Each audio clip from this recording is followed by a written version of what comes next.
Assalamualaikum warahmatullahi wabarakatuh. Para penonton yang dirahmati oleh Allah Subhanahu wa taala, alhamdulillah pada kesempatan kali ini, pada hari ini kita masih diberi kesehatan oleh Sang Maha Kuasa. Terkadang manusia itu melupakan salah satu nikmat yang selalu didapatkan, yaitu nikmat sehat. Apa gunanya kita hidup kalau tidak sehat? Menuntut ilmu itu wajib bagi muslim maupun muslimah. Ketika sudah turun perintah Allah untuk mewajibkan satu hal, sebagai muslim yang harus kita lakukan adalah samina wa atokna. Kami dengar dan kami taat sesuai dengan firman Allah Ta'ala, innama kana qaulul mu'minina idza du'u ilallahi wa rasulihi liyahkumu bainahum an yaqulu sami'na wa atokna wa ulaika humul muflihun. Yaitu sesungguhnya ucapan orang-orang yang beriman apabila diajak untuk kembali kepada Allah dan Rasulnya agar Rasul itu memberikan keputusan hukum, di antara mereka hanyalah dengan mengatakan kami mendengar dan kami taat. Bagaimana kita meluangkan waktu kita untuk sholat? Ketika waktu sudah menunjukkan kita untuk sholat, meskipun kita tidur, kita perjalanan, kita kemanapun, sholat tetaplah yang utama. Sama halnya dengan menuntut ilmu. Mungkin cukup sekian dari opening kali ini, biar seperti youtuber-youtuber lain. Sebelum kalian menyaksikan video ini, jangan lupa subscribe, like, dan share. Akhir kata dari saya, non wal kolami wa maesturun. Assalamualaikum warahmatullahi wabarakatuh. Assalamualaikum warahmatullahi wabarakatuh.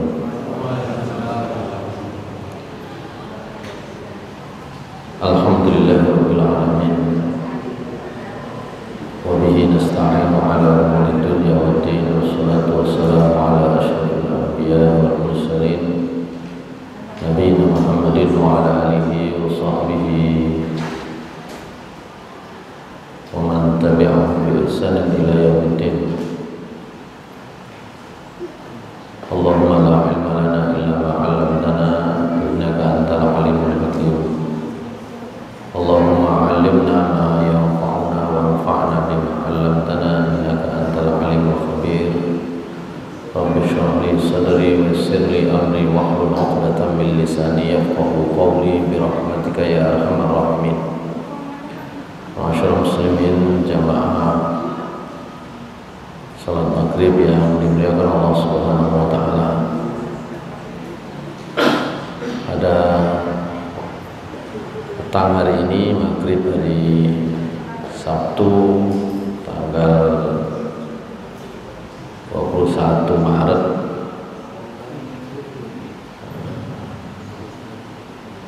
2020. Alhamdulillah kita masih diperkenankan untuk hadir di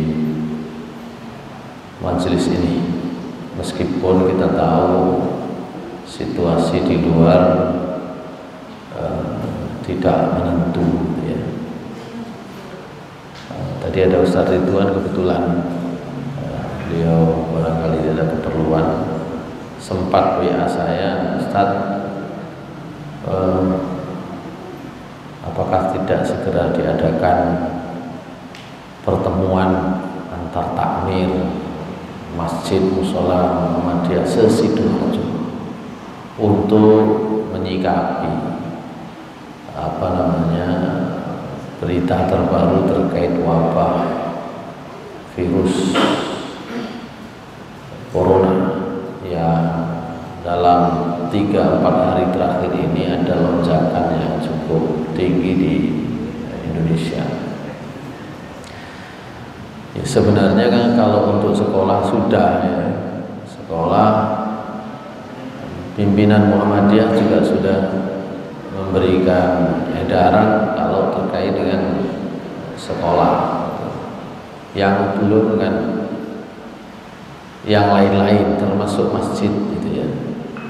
Di Jakarta sudah, ya, di beberapa daerah juga sudah, meskipun lebih banyak yang belum. Karena itu ada yang bertanya, kenapa cuma sekolah saja? Mengapa tidak yang lain-lain? Nah, di tengah banyaknya pertanyaan itu muncul juga broadcast yang menyertakan riwayat yang sesungguhnya dhaif. Saya ditanya oleh takmir masjid tempat kampus saya sendiri gitu ya, Pak Budi Prasojo, tanya saya, ini broadcast tentang hadis bahwa takmir masjid itu dijamin nggak kena penyakit gitu ya, ada dalilnya, itu gimana status hadisnya ya,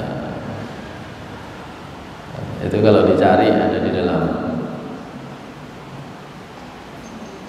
kemarin itu saya carikan mana ya, ada filenya kemarin saya carikan.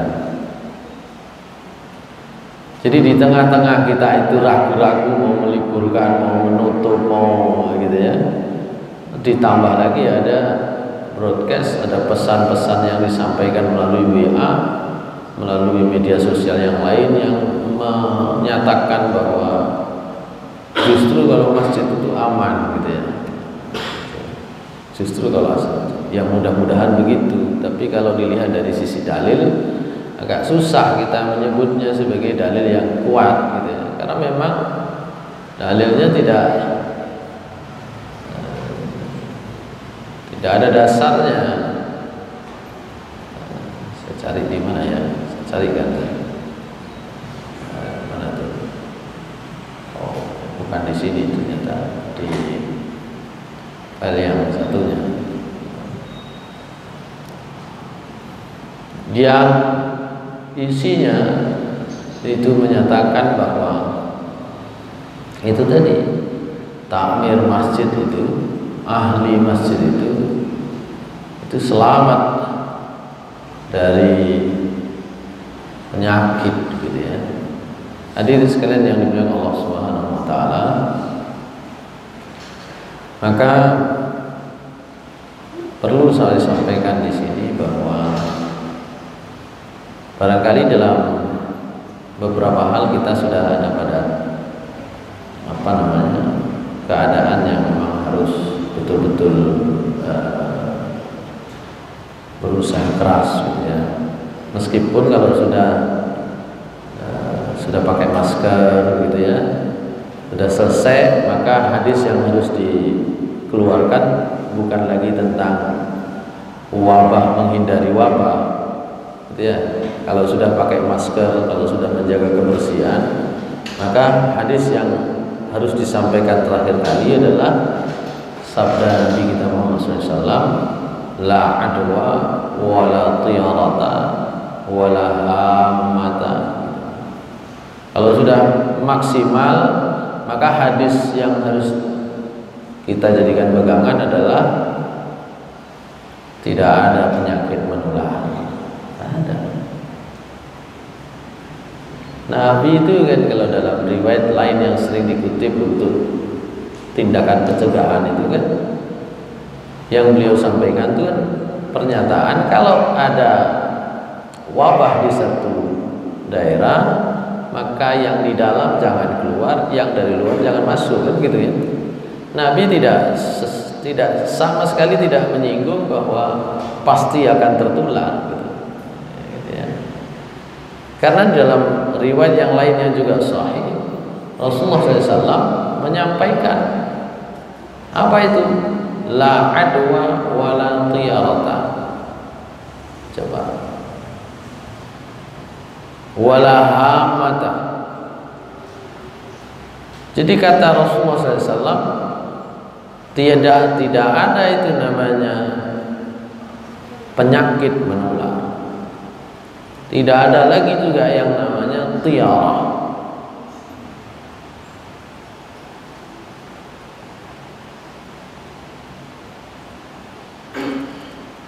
Tiarah itu apa? Tiarah itu kalau nabrak kucing, wah ini alamat sial gitu ya. Kalau ada burung gagak, itu alamat apa alamatnya? Ya, alamat ada orang meninggal.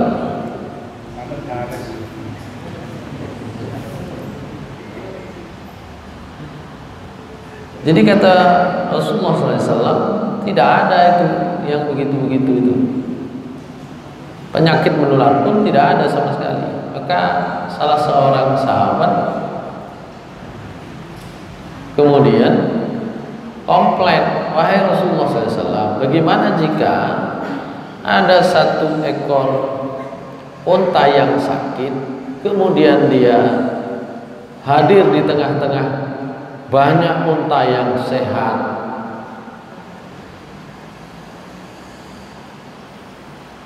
Kemudian unta-unta yang sehat itu menjadi sakit pula, bukankah itu penularan begitu? Jadi sahabat tidak terima kalau tidak ada penyakit menular. Maka Rasulullah SAW menyatakan, kalau itu penularan,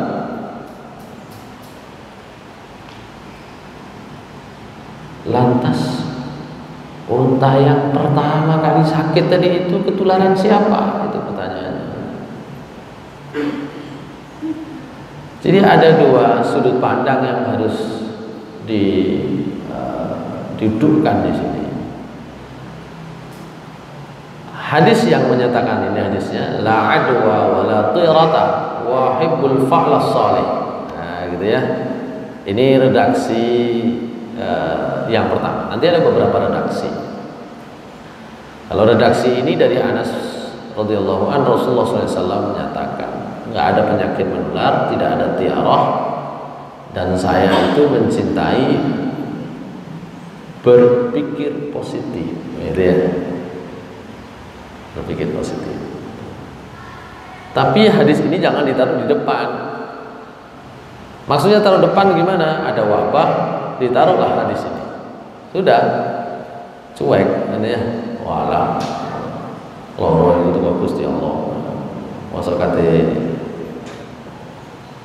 ketularan nekat dikersani, ya begitu ya. Hadis ini jangan ditaruh di depan. Hadis ini harus ditaruh di belakang, begitu. Karena menempatkan sesuatu itu harus pada tempatnya. Seorang sahabat Rasulullah SAW itu pernah ditegur karena membiarkan untanya itu tanpa diparkir, tanpa diikat, gitu ya. Kemudian ditanya oleh Rasulullah, kenapa kamu biarkan? Saya bertawakal kepada Allah. Maka Rasulullah SAW, ikatlah, kemudian bertawakal, gitu. Apakah kalau diikat itu pasti aman? Belum tentu, gitu. Apakah kalau sudah berusaha semaksimal mungkin pakai masker dan sebagainya itu pasti aman? Belum tentu. Disitulah kemudian semua urusan itu diserahkan kepada Allah. Kalau ternyata sudah begini itu tidak bisa menghindari takdir Allah untuk mendapatkan penyakit, maka itulah fungsi la adwa wala tiara. Iya, jadi sakit itu bukan karena penularan, tapi karena Allah menghendaki.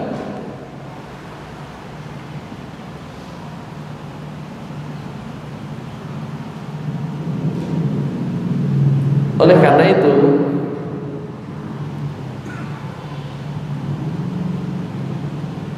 kita patut untuk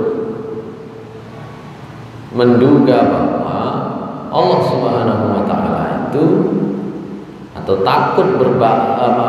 patut untuk berbaik sangka bahwa Allah Subhanahu wa taala itu sedang memberikan kepada manusia ini beberapa bentuk pelajaran. Di dalam surat Fussilat ayat 53, surat Fussilat itu surat ke-41, Allah menyampaikan, a'udzubillahi minasyaitonirrajim, bismillahirrahmanirrahim, sanurihim ayatina fil afaqi wa fi anfusihim hatta yatabayyana lahum annahu al-haq. Awalam yakfi bi rabbika annahu ala kulli syai'in syahid. akan kami tunjukkan, akan kami perlihatkan kepada mereka, kepada manusia, ayatina, ayat-ayat kami, kata Allah Subhanahu wa taala. Fil afaq. Afaq itu jamak dari ufuk. Ufuk itu sudut langit. Terjemahannya barangkali adalah akan kami perlihatkan kepada mereka di penjuru-penjuru langit. Ya, maksudnya tidak hanya sudutnya sampai semerap, sudut di langit bumi itu betul semerap. Delok ukur langit kabeh, sudutnya mana? Oh, karena itulah sebagian ahli tafsir menyatakan fil afaqi ai fis sama, di langit. Akan kami tunjukkan ayat-ayat kami, kata Allah, di langit. Wa fi anfusihim, dan juga akan kami tunjukkan ayat-ayat kami di dalam diri mereka, di dalam diri mereka. Ada yang menafsirkan fi anfusihim, di dalam diri kita, diri manusia itu, ada yang menafsirkan fil ardi, di bumi, karena yang satu bilang di langit, yang satu berarti di bumi. Akan kami tunjukkan ayat-ayat kami, kata Allah, di langit dan di bumi. Supaya apa? Hatta yatabayyana lahum annahul haq, hingga menjadi jelaslah bagi mereka, bagi manusia, bahwasanya dialah yang benar. Ada yang menafsirkan dia itu adalah Al-Quran, bahwasanya Al-Quran itu benar. Ada yang menafsirkan dia agama Islam itulah yang benar. Akan kami tunjukkan ayat-ayat kami di langit, di bumi, dalam diri manusia sendiri, ayat-ayat kami, sehingga menjadi jelas bagi mereka bahwa agama Islam itu benar, agama Allah itu benar, Al-Quran itu benar. Tidakkah cukup bagi mereka Tuhanmu menjadi saksi atas segala sesuatu? Hadirin sekalian yang dengan Allah Subhanahu wa taala, ini bagian dari cara Allah menunjukkan dirinya. Menunjukkan dirinya. Insyaallah dalam pembahasan tafsir kita sampai tentang kisah Nabi Musa. Jika sampai kisah Nabi Musa, kita akan nanti juga akan membahas itu, bahwa beberapa kali ayat-ayat Allah itu tidak diindahkan, maka Allah Subhanahu wa taala kemudian menunjukkan ayatnya dalam bentuk yang lain. Kalau ayat yang disampaikan oleh Allah secara lisan melalui lidah nabinya itu tidak didengarkan, maka Allah akan menjelaskannya dalam cara yang lain, dalam fenomena alam. Tidak selalu ada yang mengatakan wah itu tentara Allah. Nah, tentara itu konotasinya kan dia akan menghabisi musuh-musuh Allah. Ternyata yang meninggal juga orang Islam juga gitu ya. Nah, sehingga saya tidak sampai menyebut itu tentara Allah gitu ya. Tapi saya sebut itu sesuai dengan Allah menyebut, yaitu ayat-ayatnya. Ayat itu apa? Tanda kekuasaan. Hadirin sekalian dengan Allah Subhanahu wa taala,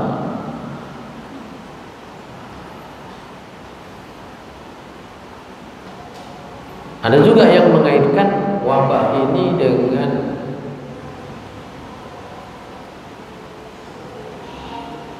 apa yang pernah terjadi pada Raja Abraham.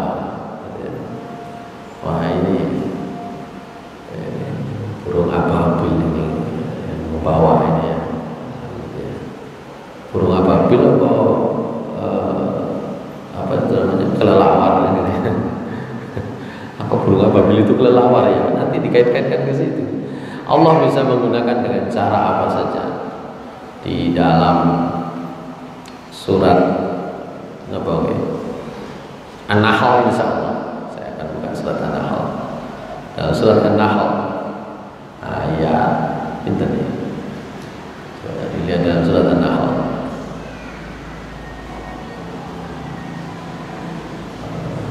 Surat An-Nahl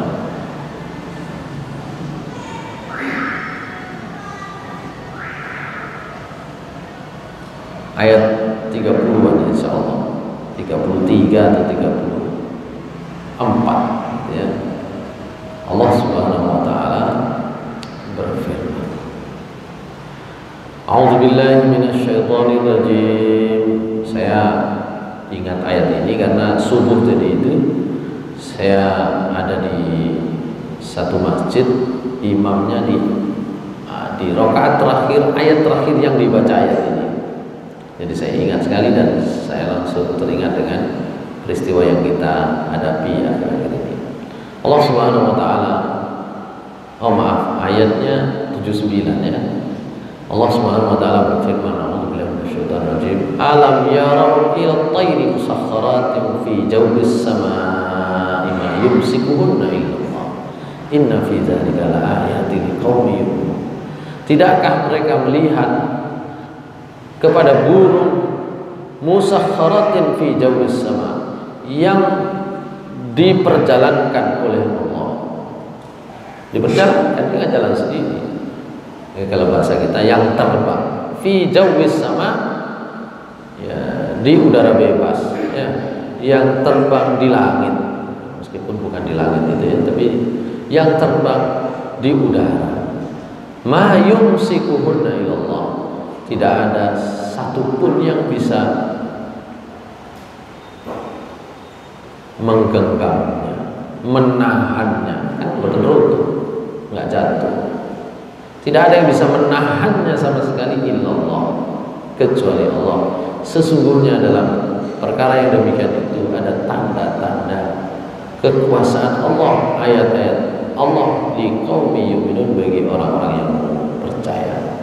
Hadirin sekalian yang Allah Subhanahu wa taala, virus itu kan lewat udara, tahu terbangnya seperti apa, nggak ada yang bisa menahannya kecuali Allah Subhanahu wa taala. Nah, ini diperlukan di akhir supaya kita tahu bahwa yang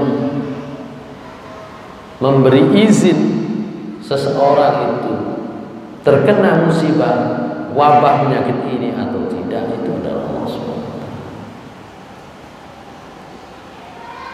Tapi jangan ditaruh di awal. Taruh di awal orang meremehkan. Jadi ini ditaruh di akhir supaya apa? Kita tahu kalaupun kita tertular, kalaupun kita terkena penyakit ini, tidak menyebut orang lain sebagai sebab yang menulari, ya, gitu. Hadirin sekalian yang Allah SWT. Oleh karena itu ketika ada yang mengaitkan dengan huruf ababil, saya jadi teringat dengan kisah Raja Abraham. Makanya itu saya tadi bukanya bukan tentang bab fikih yang biasanya kita kaji ya. Karena WA terakhir saya itu banyak meminta jawaban terhadap itu persoalan-persoalan itu. Ada memang panik kita itu gitu ya. Orang itu panik gitu. Bagaimana? Sudah, kalau sudah selesai, sudah menjaga diri, menjaga kebersihan, kemudian sudah berusaha, tinggal tawakalnya kepada Allah Subhanahu wa taala. Nah, masalah masjid ditutup atau tidak tutup ini memang butuh informasi. Sementara informasi itu kan kurang ini ya, kurang tersampaikan kepada kita secara lebih jelas ya. Ya, secara umum saja Sidoarjo belum terkena, tapi saya dengar yang di karantina di RSUD sudah ada 6 orang gitu ya. Sudah ada 6 orang RSUD Sidoarjo, tapi yang status positif belum muncul gitu ya. Mudah-mudahan belum muncul. Nah, untuk menetapkan apakah kita harus menutup masjid ya, atau ngajinya buyar atau tidak, itu kan butuh informasi yang lebih banyak, lebih akurat ya. Sehingga ketika ada pertanyaan kenapa enggak semua ditutup, itu tergantung informasi yang sampai kepada kita. Jangan sampai informasinya itu belum sampai seperti itu.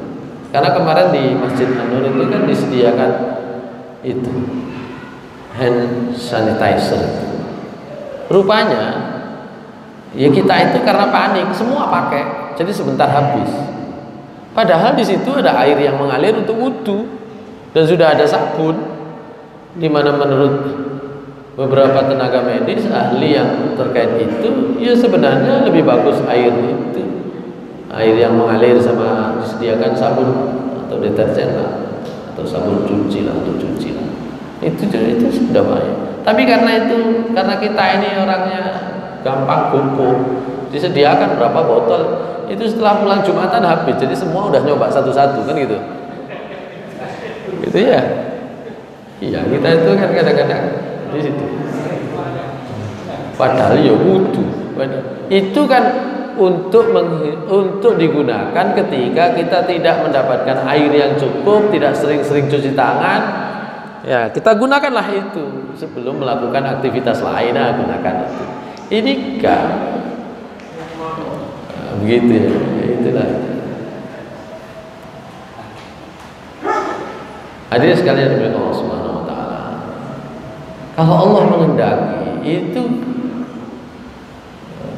disiapkan pun tetap jadi.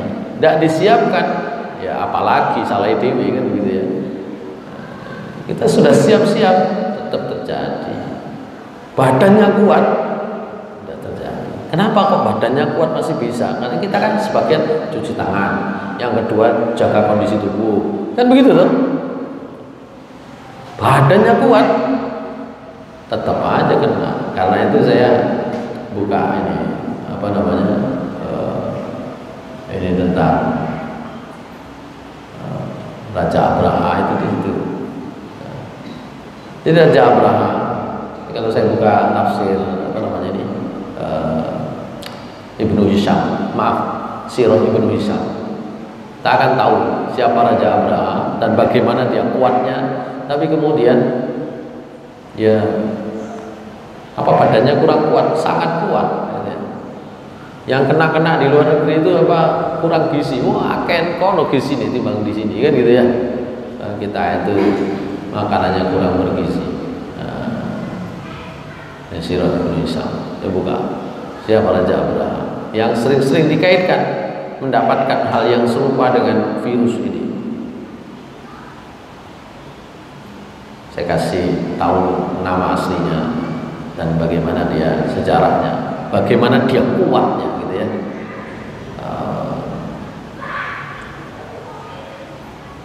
Agak lambat ya.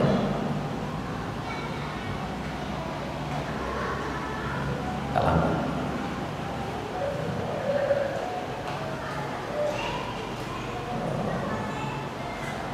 Baik. Raja Abraha itu aslinya dia adalah orang Afrika, gitu ya, orang Afrika. Dia itu salah satu tentaranya Raja Najasyi. Masih ingat Raja Najasyi? Raja Najasyi adalah raja yang masih hidup bahkan ketika Raja Abraha sudah meninggal, gitu ya. Itu Raja Najasyi. Saya buka ini kalau lama nih ya. Coba saya buka lagi. Oke, ini ya. Oke, iya. Ini nih. Saya akan buka tentang ini hadis ini, perkara mana nih? Raja Najasyi.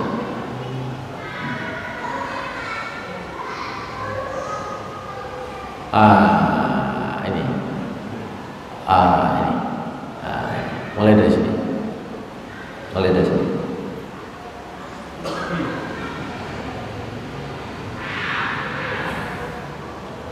Baik. Jadi Raja Najasyi itu adalah Raja Ethiopia atau Raja Habasyah, ya.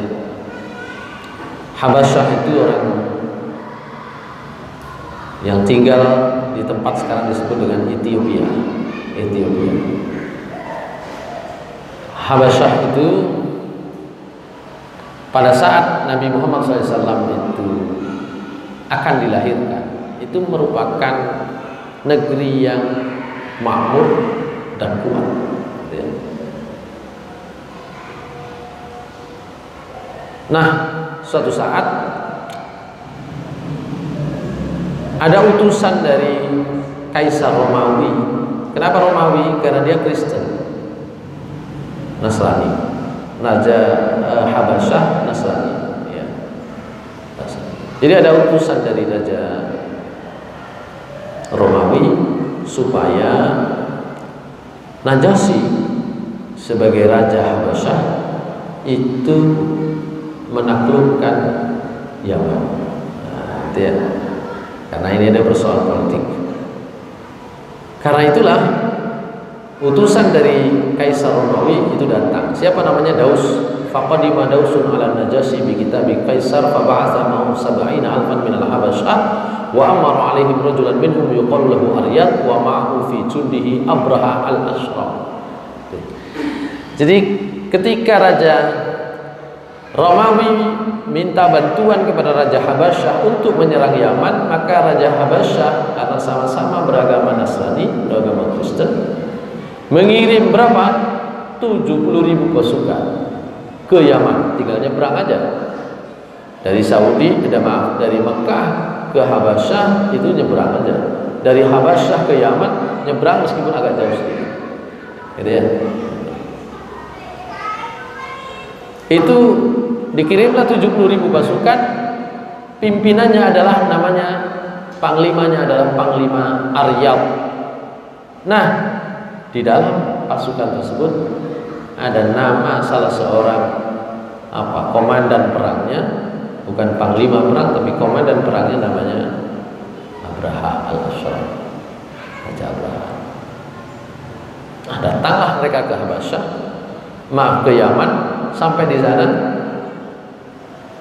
saya singkat saja, sampai di sana menanglah 70.000 pasukan melawan bangsa Himyar yang menguasai Yaman, gitu ya. 70.000 pasukan menang. Tapi tidak lama setelah itu, ya, saya singkat saja. Tidak lama setelah itu, calon raja Abraha ini, yang waktu itu hanya komandan pasukan saja, itu melakukan perlawanan, ya, kepada panglima perangnya, kepada panglima Aryad. Aryad setelah memenangkan, dia ditunjuk sebagai gubernur di Yaman. Tapi si Abraha ini melakukan perlawanan. Maka ini saya cari ininya, ya. Di sini ada ininya.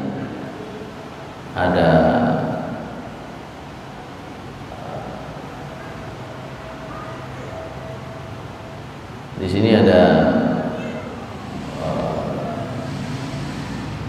ini.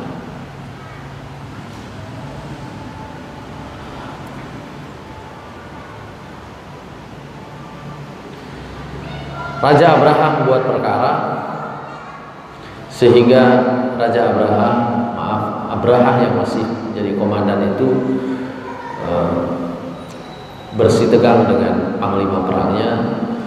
Dia punya pasukan, Aryad punya pasukan, maka bertemu sehingga kemudian hatta tafarraqatil Habasyah alaihim. Pasukan Habasyah yang 70.000 itu terbelah menjadi dua kelompok, ikut Abraha atau ikut Aryad. Fanhaza ila kulli wahidin minhum ta'ifatun minhum tsumma sara ahaduhum ila al-akhar. Maka kemudian mulai, ya,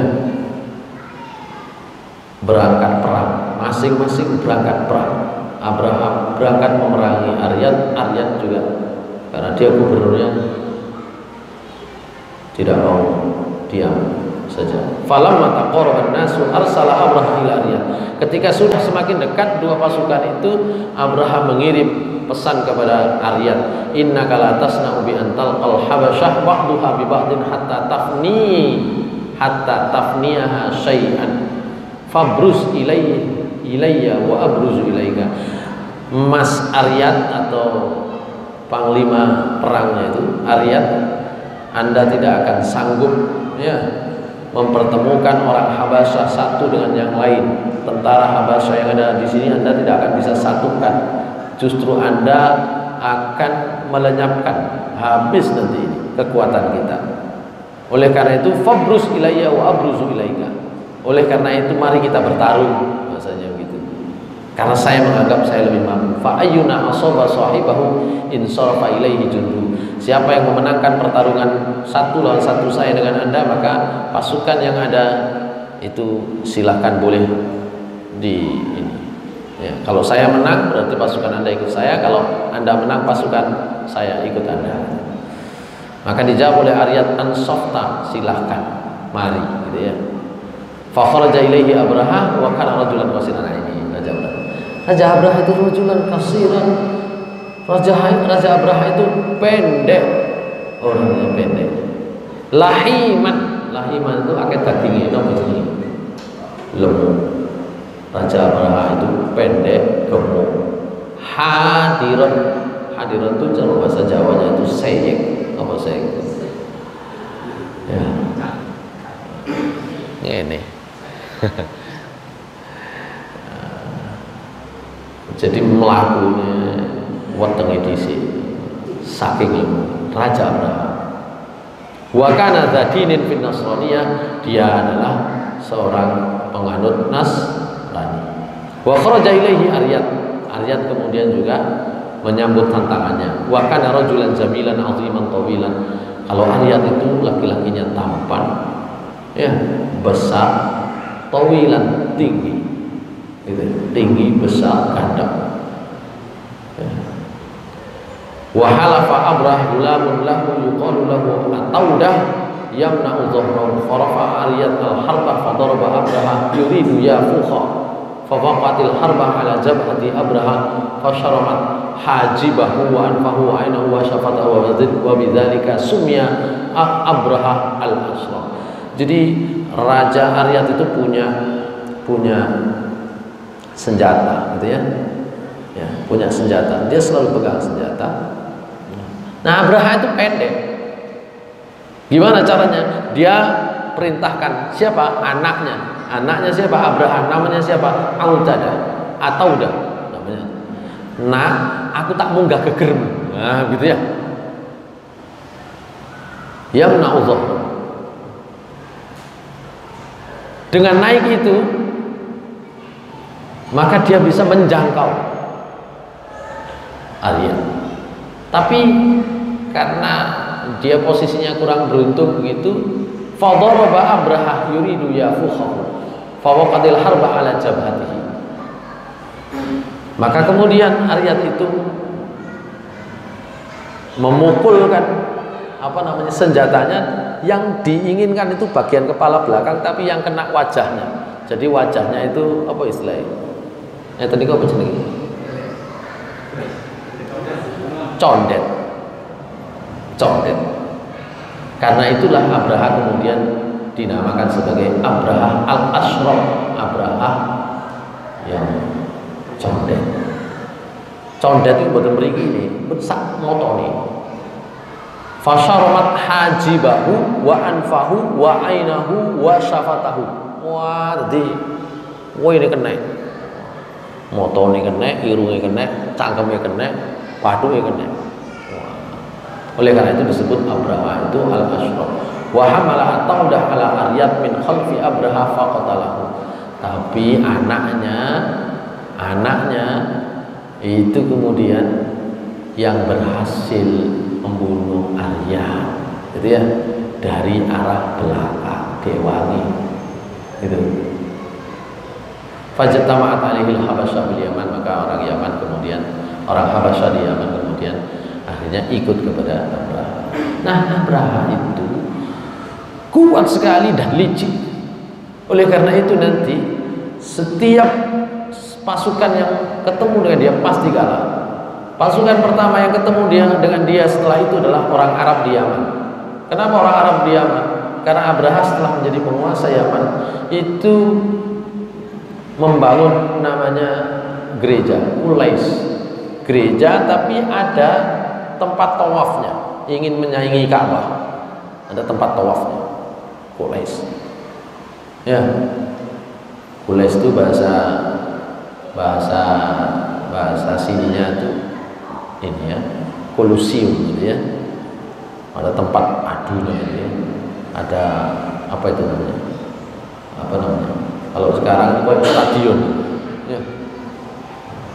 Itu tempat pertunjukan, tempat macam-macam. Jadi itu besar sekali. Nah, ada orang Arab itu dengar si Raja Abraha bilang, saya tidak akan biarkan gereja saya yang saya bangun ini paling besar, yang paling besar ini, itu saya biarkan begini saja sebelum saya membuat orang Arab itu datang ke sini untuk beribadah. Bukan lagi menggunakan Ka'bah. Mendengar itu orang Arab tersinggung. Maka yang mendengar, saya tidak sebutkan rinci, yang mendengar perkataan Raja Abraha itu, sumpahnya Raja Abraha itu, kemudian ngarai perkara. Dia kemudian pergi ke gerejanya, gereja yang dibangun oleh Abraha itu, duduk di tempat tawafnya itu, kemudian dia BAB buang air besar di situ, diisingi. Marahlah Raja Abraha. Siapa yang membuat ini? Orang Arab. Maka kemudian dia bersumpah tidak hanya akan menunggu orang Arab datang ke sini, tapi dia akan menyerang Ka'bah. Maka dilakukanlah perjalanan ke Ka'bah, perjalanan menuju Mekah untuk menghancurkan Ka'bah, karena dia murka sekali. Maka pasukan pertama yang menghadapi Raja Abraha adalah orang-orang Arab, ngumpul semua di Yaman, orang-orang Arab. Maka kemudian mereka menghadapinya, kalah. Jalan lagi di satu tempat, ada lagi perlawanan, kalah lagi. Sampai kemenangan Raja Abraha itu membuat gentar lawan-lawannya. Sehingga ketika sampai satu kampung namanya Taif, masuk kampung namanya Taif, ya, kampung Taif itu kampung yang melakukan perlawanan kepada dakwah Nabi termasuk paling keras gitu ya. Kita ingat ya, Nabi sampai dilempari batu berdarah mulutnya di kampung Taif.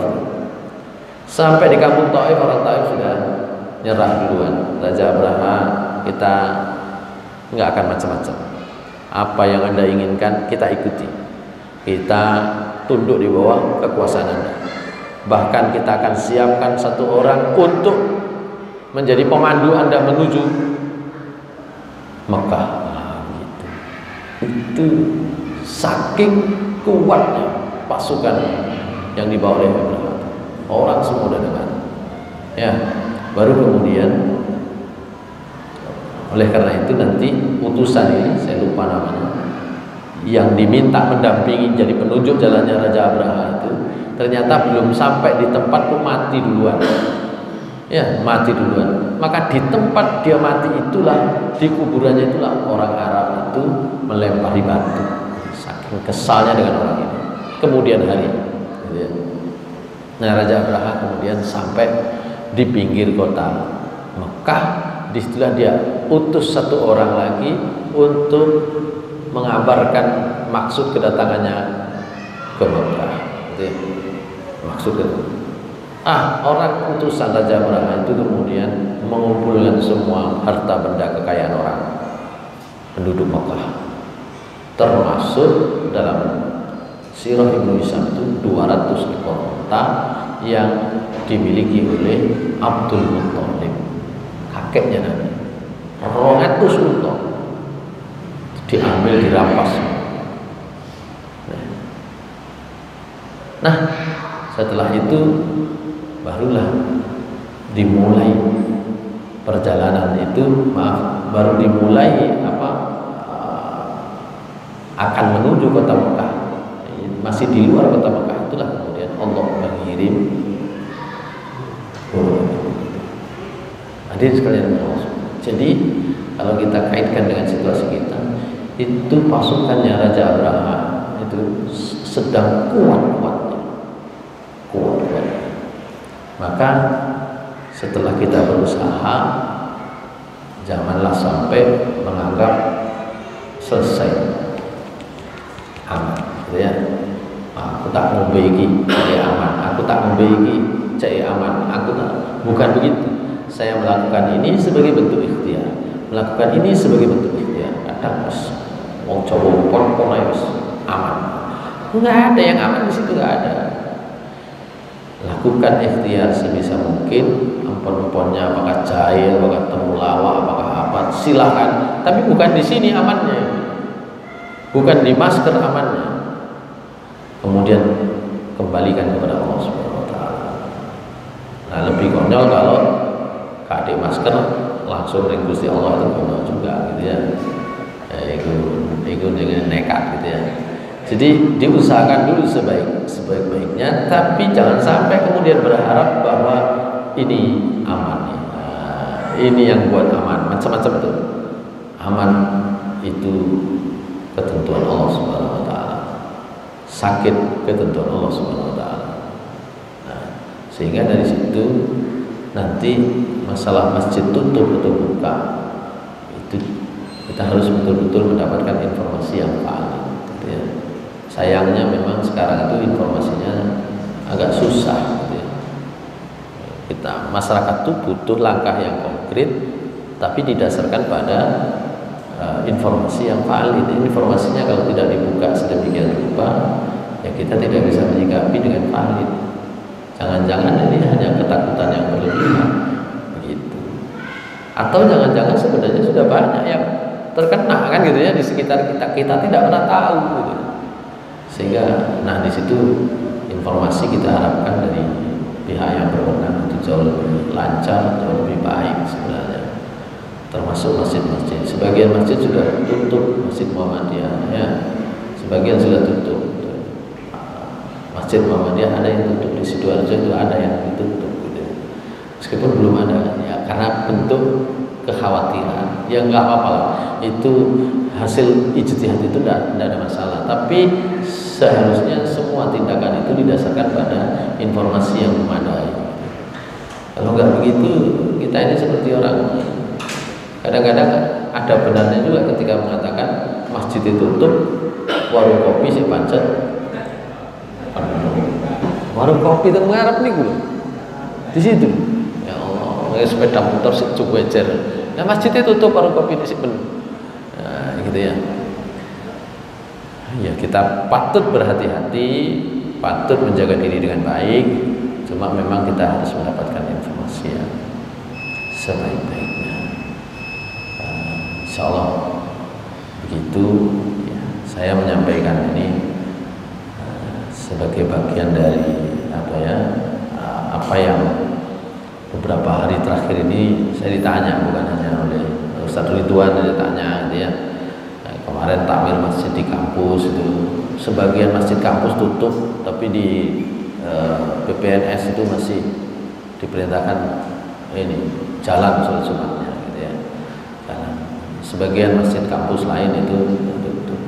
Mahasiswanya nggak ada, tapi yang ada tuh karyawan dosen yang punya jabatan, gitu ya. Itulah bagian dari rencana Allah Subhanahu Wa Taala bagi kita. Itu cara Allah menunjukkan kekuasaannya kepada manusia. Mudah-mudahan manusia itu mendapatkan dan mengambil pelajaran dari apa yang sudah ditunjukkan oleh Allah Subhanahu Wa Taala.